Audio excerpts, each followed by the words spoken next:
Mayor of Kingstown, Episode 5.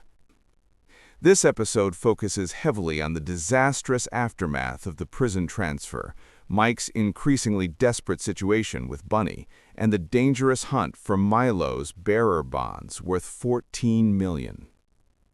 The episode opens with Mike McCluskey's office overwhelmed by angry family members of inmates moved from Tent City.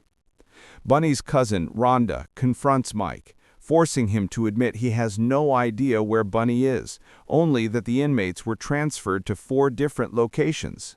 She warns him that if Bunny isn't released, Mike will face serious trouble as the neighborhood loses its protector. Inside one of the transfer locations, Anchor Bay, conditions are volatile. An inmate is brutally thrown off a second-floor railing and killed. Bunny witnesses this from his cell, a calm but tense reaction that underscores his realization that Mike has failed to keep his promises.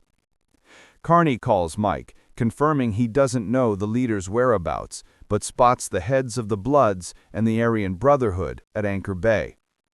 Mike orders Carney to locate Bunny, realizing all the leaders may have been moved there. Bunny meets with Raphael, who confirms all 4 leaders are at Anchor. Bunny, misinterpreting the situation, assumes Mike intentionally kept them together to strategize, unaware that Captain Moore has already confined them. Raphael points out that the Aryan Brotherhood controls the guards. Later, the 4 leaders are rounded up for a meeting led by Captain Moore.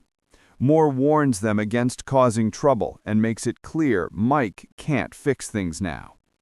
After he leaves, the Mexican gang leader, Luis, declares he is done with Mike and intends to return to running things as they did before Mike's interference. The hunt for Milo's missing $14 million in bearer bonds escalates dramatically. Horace's wife is ambushed by Joseph the Russian and his thugs, but she swears she no longer has them. Mike meets with Ian, Stevie, and his brother Kyle, and explains his conviction that Milo survived and is hunting the bonds. He reveals Horace was murdered because he mistakenly tried to fence them through Joseph. Stevie confirms he did not log the bonds when Horace's wife dropped them at the station, and Mike instructs him to keep the $14 million out of the system.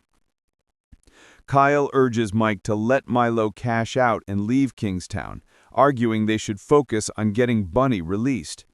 Mike refuses, claiming Milo took something and broke it, suggesting a need for personal retribution over the tactical safety of the city. The danger intensifies when Ian and Stevie summon Mike to a gruesome crime scene.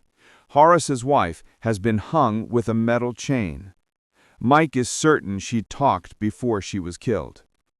Despite Ian and Stevie believing the police lockup is the safest place, Mike argues they must make the bonds go missing.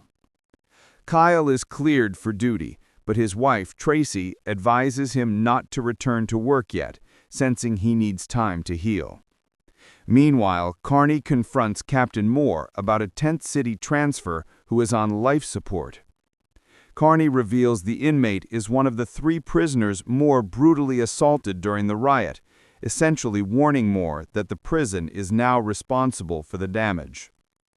Joseph meets with Milo, admitting he killed Horace and his wife, but claiming neither talked about the bond's location. Milo, distrustful, dismisses Joseph and announces he will fix the situation himself. At midnight, someone unlocks the police evidence room. A figure in a hoodie enters, retrieves the bag of bonds, and leaves. The next morning, Stevie finds them missing and calls Mike. Mike, enraged that Stevie waited hours to check, orders him to find the tape of the theft and destroy it. Carney secretly gives Bunny a phone. Mike tells Bunny he has a plan to get him out, but it will take time, promising to set him up to earn inside to support his family. Later, Mike has a face-to-face meeting with Bunny, explaining his plan to use an offer to the DA to secure his release, and begging Bunny to tell the other leaders to be patient. Bunny tells Mike the other leaders are done waiting, and announces that he is finished playing by Mike's rules. Mike hasn't even left the parking lot when Aryan Brotherhood sympathizing guards seize Bunny from Carney, pulling rank.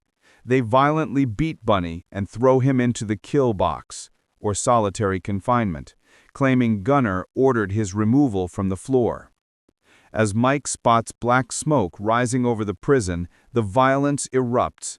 Big Hush waits as another prisoner squirts a flammable liquid on Lewis, the Mexican gang leader. Big Hush then sets Lewis on fire. The alarm sounds, plunging Anchor Bay into chaos.